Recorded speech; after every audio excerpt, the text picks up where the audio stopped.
Welcome to kids बच्चा TV. Raju और उसके दोस्त दादी के पास आ गए थे कहानी सुनने के लिए। दादी भी तैयार ही बैठी थी कि बच्चे आए और मैं उनको कहानी सुनाऊं। दादी हमेशा कहानी सुनाती थी, वो भगवान से जुड़ी हुई थी। भगवान से जुड़ी हुई कथाएं बच्चों को भी भाती थी, दादी को सुनाने में आनंद भी आता था। तभी बच्चे एक साथ मिलकर बोले, कहानी कहानी कहानी कहानी सुनाऊंगी। अब तुम लोगों को ये कहने की जरूरत नहीं है कि दादी कहानी सुनाओ।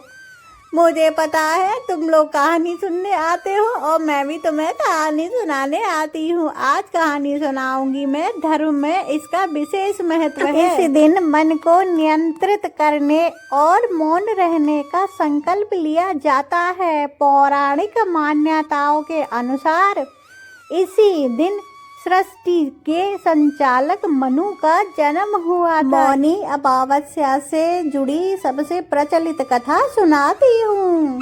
प्राचीन काल में कांचीपुर नगर में देवस्वामी नाम के एक विद्वान ब्राह्मण रहते थे। उनकी पत्नी का नाम धनवंती था। उनके 7 पुत्र और 1 पुत्री थी जिसका नाम गुणवती था। देवस्वामी ने अपने 7 पुत्रों का विवाह तो कर लिया था, लेकिन पुत्री के लिए सुयोग्य वर की तलाश थी।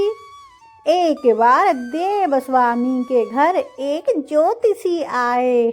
उन्होंने गुणवती की कुंडली देखकर चिंताजनक भविष्यवाणी की।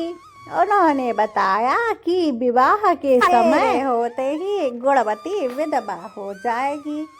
यह सुनकर पूरा परिवार शोक में समा गया। देवस्वामी ने ज्योतिषी से उपाय पूछा। ज्योतिषी ने बताया कि यदि सिंहल द्वीप में रहने वाली सोमा नाम की धोबिन गुणवती के विवाह में आकर अपना पुण्य उसे दान कर दे तो यह विधवा योग कट सकता है। सोमा एक अत्यंत पतिव्रता और धर्मपरायण स्त्री थी। कठिन यात्रा और सोमा की खोज देवस्वामी के सबसे छोटे पुत्र और गुणवती दोनों सोमा को खोजने के लिए सिंहल द्वीप की ओर निकल पड़े। रास्ते में उन्हें एक विशाल समुद्र पार करना था। वे एक वृक्ष के नीचे बैठ गए और सोचने लगे कि समुद्र कैसे पार करें। उस वृक्ष पर एक गिद्ध का परिवार रहता था। जब गिद्ध के बच्चों ने देखा कि ये दोनों लोग भूख प्यास से तड़प रहे हैं तो उन्होंने अपनी माँ को बताया। गिद्ध माता ने प्रसन्न होकर उन दोनों को समुद्र पार कराया और सोमा के घर तक पहुंचा दिया।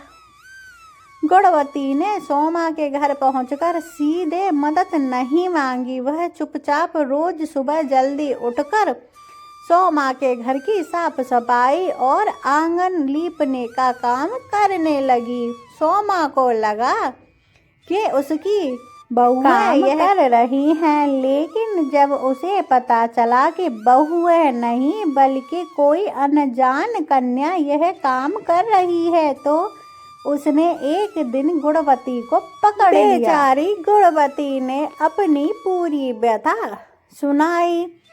सोमा उसकी निस्वार्थ सेवा और भक्ति से प्रसन्न हुई और भारत आने के लिए तैयार हो गई।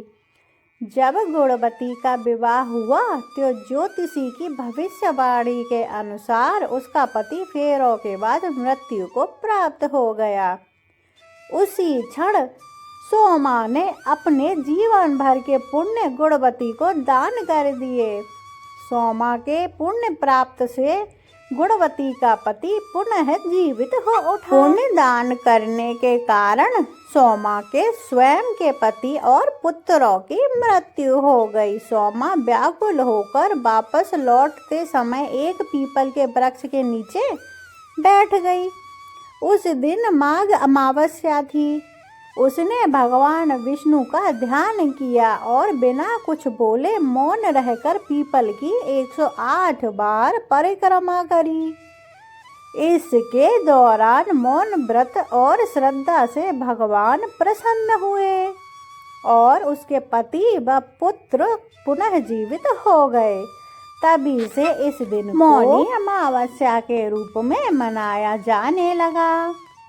मौन का संकल्प इस दिन साधक अपनी वाणी पर संयम रखते हैं। माना जाता है कि चुप रहने से ऊर्जा का संचार होता है और आत्मबल मिलता है। गंगा स्नान प्रयागराज संगम में इस दिन स्नान का विशेष महत्व है। कहा जाता है कि इस दिन गंगा का जल अमृत के समान हो जाता है।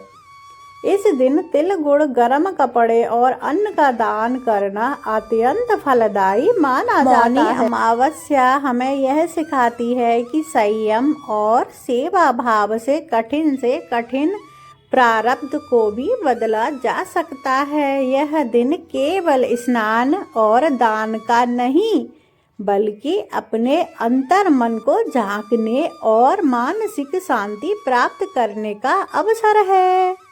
समझे बच्चों, ये थी मौनी अमावस्या से जुड़ी कथा। तुम लोगों को कहानी अच्छी लगी है ना?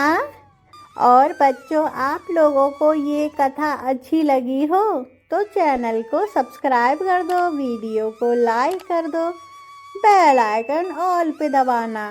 कल एक और कहानी के साथ मिलूंगी आपसे, तब तक के लिए बाय बाय दोस्तों।